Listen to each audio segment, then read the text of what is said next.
Hello दोस्तों, मेरे channel doctor Sam's biology में आपका स्वागत है। इस वीडियो में हम बात करेंगे जो माइक्रो आरएनए है वो जीन एक्सप्रेशन को कैसे रेगुलेट करता है। माइक्रो आरएनए क्या है? ये छोटा आरएनए होता है। ये 21 से लेके 23 न्यूक्लियोटाइड लंबा होता है, 21 टू 23 न्यूक्लियोटाइड लंबा होता है। और ये क्या करता है? जीन रेगुलेट करता है पोस्ट ट्रांसक्रिप्शन, मतलब आरएनए बनने के बाद उस जीन को रेगुलेट करता है।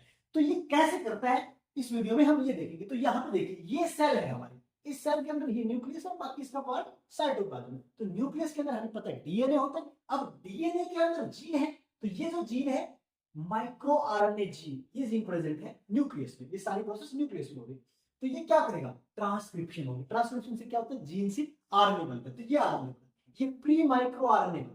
अब ये प्री माइक्रो आरएनए बनने के बाद ये लूप फॉर्मेशन कर लेगा। ऐसे लूप फॉर्मेशन में आ जाएगा। ये इसके जो है अपने इसके साथ इस तरह से बाइंड कर देंगे, तो ये लूप फॉर्मेशन हो जाएगी। अब ये लूप फॉर्मेशन होने के बाद ये न्यूक्लियस से बाहर आएगा।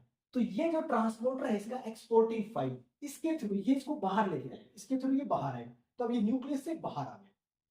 बाहर आने के बाद डाइसर प्रोटीन, ये एक टाइप का एंजाइम है, आरएनएज एंजाइम, जो आरएनए को तोड़ता है। तो ये क्या करेगा? इसको फ्रेगमेंट में तोड़ देगा। तो एक माइक्रो आरएनए से बहुत सी माइक्रो आरएनए बन गई। तो ये फ्रेगमेंट में टूट गई। अब क्या होगा? इस एक फ्रेगमेंट को ले लेते हैं हम यहां से, मान लीजिए ये फ्रेगमेंट। अब ये फ्रेगमेंट एक प्रोटीन कॉम्प्लेक्स के साथ बाइंड कर देगा। यहाँ पे ये फ्रेगमेंट है, ये प्रोटीन कॉम्प्लेक्स है, दोनों बाइंड करेंगे और बाइंड करके एक कॉम्प्लेक्स बनाएंगे। उस कॉम्प्लेक्स को बोलते हैं रिस्क, RISC। ये होता है आरएनए इंड्यूस साइलेंसिंग कॉम्प्लेक्स। ये कॉम्प्लेक्स बन गया। ये कॉम्प्लेक्स किसका बना? प्रोटीन कॉम्प्लेक्स और माइक्रो आरएनए, स्मॉल फ्रेगमेंटेड जो छोटा माइक्रो आरएनए, दोनों का एक कॉम्प्लेक्स बन गया। अब ये कॉम्प्लेक्स यहाँ पे बन गया। अब देखिए, यहाँ पे कोई भी एमआरएनए, इसके स्पेसिफिक सीक्वेंस का जो एमआरएनए, अब ये एमआरएनए बना। अगर ये नहीं होता, नॉर्मली इसने क्या करना था? प्रोटीन बनाना था। कोई भी प्रोटीन बनाता नहीं। लेकिन इसकी देखो, इसका जो 3 एंड है, 3 प्राइम है, यहाँ पे सीक्वेंस है GAUCG। इसका जो 5 प्राइम है, इस पे सीक्वेंस इसकी बिल्कुल कंप्लीमेंट्री है। तो ये क्या होगा? यहाँ पे आगे ये कॉम्प्लेक्स इसके साथ बाइंड हो जाएगा। रिस्क कॉम्प्लेक्स यहाँ पे बाइंड हो जाएगा। जैसे ही यहाँ बाइंड हो जाएगा, इसके एक्सप्रेशन को रोक देगा। नहीं तो अगर ये नहीं होता तो इसे प्रोटीन बनाना था। अब ये यहाँ बाइंड होगा, इसकी बाइंड होने से होगा क्या?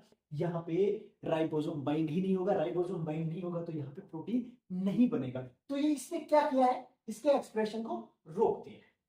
तो ये इस तरह से क्या करता है? माइक्रो आरएनए रेगुलेट करता है जीन एक्सप्रेशन को। कैसे करता है? सबसे पहले बाहर आता है एक्सपोर्टिंग के थ्रू, फिर डाइसर प्रोटीन, आरएनए से एक टाइप का आरएनए एंजाइम है, ये इसको तोड़ देगा छोटे फ्रेगमेंट में। फिर ये प्रोटीन के साथ स्पेशल टाइप ऑफ प्रोटीन, इसको उसके कॉम्प्लेक्स बनेगा, रिस्क बनेगा आरएनए इंड्यूस साइलेंसिंग कॉम्प्लेक्स। ये भी अपने स्पेसिफिक सीक्वेंस पे जाके किसी एमआरएनए जो इसके स्पेसिफिक होगा उस पे जाके अटैच हो जाएगा और इसके एक्सप्रेशन को रोक देगा। तो इस तरह से माइक्रो आरएनए रेगुलेट करता है जीन एक्सप्रेशन पोस्ट ट्रांसक्रिप्शन।